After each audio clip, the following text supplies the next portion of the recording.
முதலிரவு அறைக்குள் நடுங்கிக் கொண்டே நுழைந்த மதி. அவளை வேட்டையாட காத்திருக்கும் சித்தார்த். திக் திக் நிமிடங்கள். நடக்கப் போகுது என்ன? வாங்க நண்பர்களே, இந்த பகுதியில் பார்க்கலாங்க பல சுவாரஸ்யமான திருப்பங்களோட. இதோ வந்துட்டாங்க உங்களோட முரடனின் காதலி. வாங்க கதையை தொடரலாம்.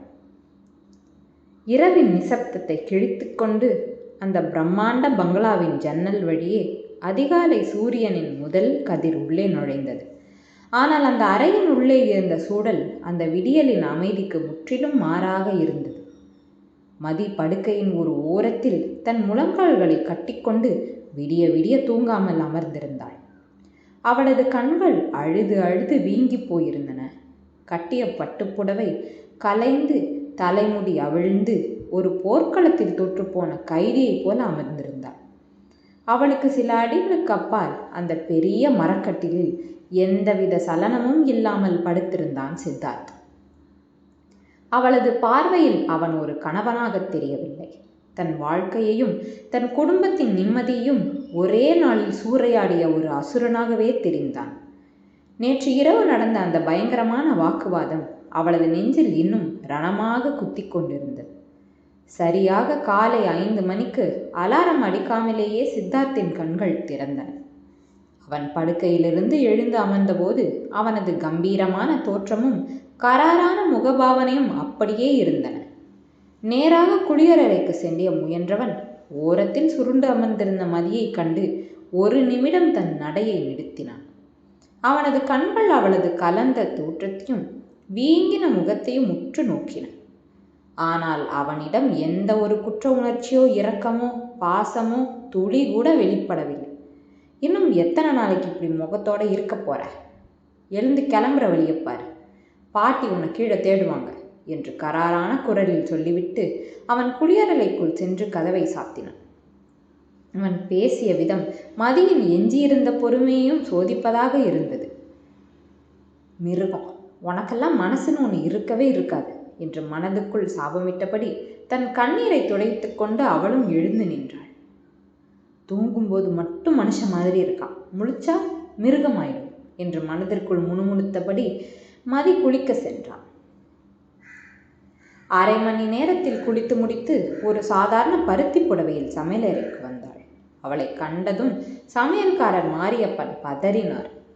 அம்மா, நீங்கள் ஏம்மா இந்த நேரத்தில் சமையக்கட்டுக்கு வரீங்க? உங்களுக்கு என்ன வேணுமோ சொல்லுங்கள், நான் செஞ்சு தரேம்மா. மதி புன்னகைத்தாள். பரவாயில்ல மாமா, இன்னைக்கு நான் காஃபி போடுறேன், அவருக்கு டைமுக்கு காஃபி குடிக்கணுமா என்று கூறிக்கொண்டே டிகாக்ஷனை தயார் செய்தாள்.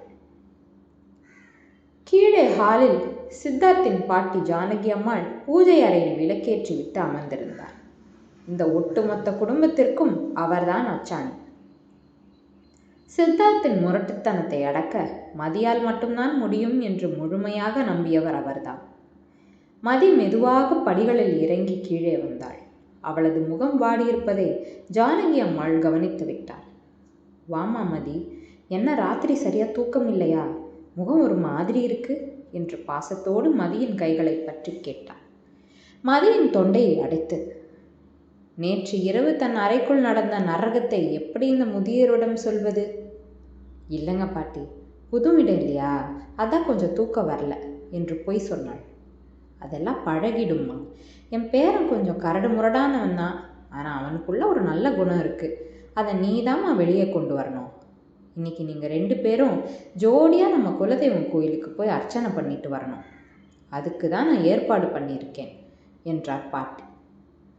மதி காபி கப்புடன் அறைக்குள் நுழைந்தாள். சித்தார்த் அப்போதுதான் குளித்துவிட்டு தலையை துண்டால் துடைத்தபடி வெளியே வந்தான். சட்டை அணியாமல் வெறும் டிஷர்ட் மற்றும் ட்ராக் பேண்ட் அணிந்திருந்தான். அவனது அகன்ற மார்பும் கச்சிதமான உடல் அமைப்பும் மதியின் பார்வையை ஒரு நொடி சிதறடித்தது. அவள் சட்டென்று தரையை பார்த்தாள். காபி சார், ஐ மீன் சித்தார்த். மேஜை மேல் கப்பை வைத்தாள். சித்தார்த் காப்பியை ஒரு மடக்கு குடித்தான். அவனது புருவங்கள் சுருங்கின. சர்க்கரையும் காபியின் தடிமனும் அவன் எப்போதும் குடிக்கும் அதே நளினத்தில் இருந்தது. அவனால் எந்த குறையும் சொல்ல முடியவில்லை. கீழே வந்த சித்தார்த், எனக்கு இன்னைக்கு ஆஃபீஸில் முக்கியமான மீட்டிங் இருக்கு பாட்டி, என்னால் கோவிலுக்கு போக முடியாது என்று வெடுக்கென்று கூறினான். ஜானகி அம்மாள் முகத்தை கடுமையாக்கி கொண்டார். சித்தார்த், நான் சொல்கிறது உனக்கு விளையாட்டா தெரியுதா? கல்யாணமான மறுநாளே பொண்டாட்டை கூட்டிக்கிட்டு கோவிலுக்கு போகாமல் என்ன ஆஃபீஸ் வேலை வேண்டி கிடக்கு? நீ இன்னைக்கு கோயிலுக்கு போகலன்னா நான் இன்னிலேருந்து மாத்திரை மருந்து எதையும் சாப்பிட மாட்டேன் என்று பிடிவாதமாக கூறினார். பாட்டியின் இந்த மிரட்டல் சித்தார்த்தை அசைத்து பார்த்தது. இந்த உலகத்தில் அவன் யாருக்கும் பயப்பட மாட்டான். ஆனால் பாட்டியின் வார்த்தையை அவனால் மீறவே முடியவில்லை. மதியை ஒரு நச்சு பார்வையை ஏவியவன், சரி வரேன் என்று சுருக்கமாக கூறிவிட்டு தன் அறைக்கு சென்றான். 1 மணி நேரத்திற்கு பின் இருவரும் கோவிலுக்கு புறப்பட்டனர். மதி ஒரு அழகான பச்சை பட்டுப்புடவையில் நெற்றியில் குங்குமத்தோடு தேவதை போல் கிளம்பி வந்தாள்.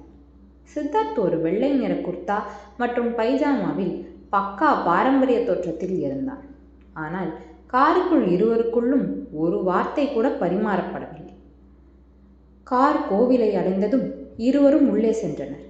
கோவிலில் நல்ல கூட்டம் இருந்தது. செட்டிநாட்டு பாணியில் கட்டப்பட்ட அந்த பழமையான கோவிலின் பிரகாரத்தில் அவர்கள் நடந்து சென்றனர். சுற்றிலும் இருந்த மக்கள் இந்த அழகான புதுமண தம்பியதை பார்த்து பாராட்டியபடி சென்றனர். ஆனால் உள்ளுக்குள் எரிமலையை சுமந்து கொண்டு அவர்கள் வலம் வந்தனர். திடீரென மூலவர் சந்நிதியின் கதவுகள் திறக்கப்பட்டு மகா தீபாதாரணை காட்டப்பட்டது. கூட்ட நெரிசல் அதிகமாகி மக்கள் ஒருவரையொருவர் முட்டிக்கொண்டு முன்னால் வர முயன்றனர். அந்த முட்டி மோதும் கூட்டத்தில் யாரோ ஒருவன் மதியின் மீது பலமாக இடிக்க வந்தான். அதை தன் கண் பார்வையால் கண்ட சித்தார்த்தின் முரட்டு குணம் சட்டென விழித்து கொண்டது. அவன் கனப்பொழுதில் மதியின் இடுப்பில் தன் பலமான கரங்களால் வளைத்து பிடித்து அவளை தன் மார்போடு சேர்த்து இழுத்து கொண்டான். எதிர்பாராத அந்த நொடியில் மதியின் இதயம் ஒரு நிமிடம் துடிக்க மறந்தது. அவளது கைகள் அறியாமல் சித்தார்த்தின் குர்தாவை இறுக்கமாக பற்றி கொண்டன. சித்தார்த்தின் சூடான மூச்சுக்காற்று அவளது முகத்தில் பட்டது. அவளது பட்டுப்புடவையின் மென்மையும் அவளது உடலின் நறுமணமும் சித்தார்த்தின் மனதுக்குள் ஏதோ ஒரு புதிய ரசாயன மாற்றத்தை ஏற்படுத்தியது. எப்போதும் கல் நெஞ்சக்காரனாக இருக்கும் சித்தார்த்தின் கண்கள் முதன்முறையாக மதியின் முகத்தை ஒரு காதலனின் பார்வையோடு உற்று நோக்கின. இருவர் மனதிலும் வெறுப்புக்கு நடுவே மறுக்க முடியாத ஒரு மெல்லிய ஈர்ப்பு மின்சாரம் போல பாய்ந்தது. சில நொடிகள் நீடித்த அந்த நெருக்கம் கூட்டம் சற்றே விலகியதும் கலைந்தது. மதி சட்டென அவனிடம் எடுத்து விலங்கி நின்று படபடப்போடு தன் புடவையை சரி செய்தாள். சித்தார்த் தன் கைகளை தன் பாக்கெட்டுக்குள் நுழைத்து கொண்டு ஒன்றும் தெரியாதவன் போல தன் முகத்தை மாற்றிக்கொண்டான். ஆனால் இருவருடைய இதயம் வேகமாக அடித்துக் கொள்வதை அவர்களால் கட்டுப்படுத்தவே முடியவில்லை. கோவில் வழிபாட்டை முடித்துக்கொண்டு அவர்கள் காரை நோக்கி நடந்து வந்தனர். அந்த மெல்லிய ஈர்ப்பின் தாக்கம் இருவர் முகத்திலும் லேசாக தெரிந்தது. இவன் அவ்வளோ மோசமான இல்லையோ என்று மதி மனதிற்குள் நினைக்கத் தொடங்கிய அந்த நற்பகலில்தான் அந்த பேரிடி காத்திருந்தது. மதியின் மொபைல் ஃபோன் அலறியது. எடுத்து பார்த்தால் அவளது தந்தை சிவனேசன். மதி ஃபோனை ஆன் செய்து, சொல்லுங்கப்பா, கோவிலுக்கு வந்துட்டு வரோம் என்றாள் மகிழ்ச்சியாக. ஆனால் மறுமுனையில் அவளது தந்தையின் குரல் அழுகையிலும் பதற்றத்திலும் நடுங்கிக் கொண்டிருந்தது. மதி, அம்மாவுக்கு நெஞ்சு வலி வந்து ஹாஸ்பிட்டலில் சேர்த்துருக்கோம்மா, நாம் ஏமாந்துட்டோம்மா, அந்த சித்தார்த் நம்மளை கழுத்தறுத்துட்டான் என்று கதறினார். மதியின் முகம் சட்டென வெளுத்து போனது. என்னப்பா சொல்கிறீங்க, என்னாச்சுப்பா என்று பதறினாள். நாம் அவன்கிட்ட வாங்கின கடனுக்காக நம்ம குடும்ப பாரம்பரிய வீட்டை இன்னைக்கு காலையில் அவனோட ஆளுங்க வந்து சீல் வச்சிட்டாங்கம்மா. உன் பொண்ணை கல்யாணம் பண்ணிக்கிட்டாலும் கடன் தான், வீட்டை காலி பண்ணுன்னு சொல்கிறாங்கம்மா. என் மானமே போச்சு மதி, உன் அம்மா இதை தாங்காமத்தாமா மயங்கி விழுந்துட்டா என்று கூறிவிட்டு சிவனேசன் ஃபோனை வைத்தார். ஃபோன் துண்டிக்கப்பட்டதும் மதியின் கண்கள் சிவந்து கோபத்தின் உச்சத்துக்கே சென்றாள். அவளது உடம்பெல்லாம் நடுங்கியது. சிறிது நேரத்திற்கு முன்னால் அவனிடம் கண்ட அந்த மெல்லிய ஈர்ப்பு இப்போது அவளுக்கு தன்மீதே அருவருப்பை ஊட்டியது. காரின் அருகே நின்று கொண்டிருந்த சித்தார்த்தை நோக்கி ஓடி வந்தாள். அவனது சட்டை காலரையும் குர்தாவையும் இரு கைகளாலும் பலமாக பிடித்து உலுக்கினான். கோவிலில் இருந்த மக்கள் அனைவரும் அதிர்ச்சியோடு இவர்களை பார்க்க தொடங்கினர். ஏமாத்திட்டீங்களா என்ன? நீங்கள் ஒரு அசுரன். உங்களை மனிதன் நினச்சதுக்கு என்னை நானே செருப்பால் அடிச்சுக்கணும். என் குடும்பத்தை காப்பாற்ற தானே நான் இந்த நரகத்தில் வந்து விழுந்தேன். அப்புறம் ஏன் என் அப்பாவை நடு ரோட்டில் நிற்க வச்சிங்க?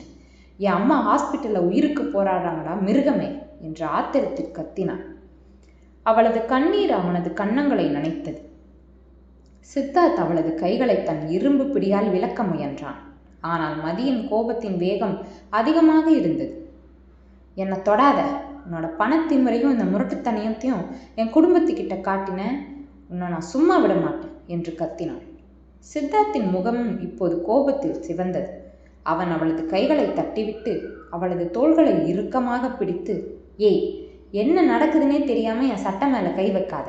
நான் நினைச்சா உன்னை இந்த இடத்துலயே என்ன பண்ணுவேன்னு எனக்கு தெரியாது என்று எச்சரிக்கும் தொனியில் கத்தினான்.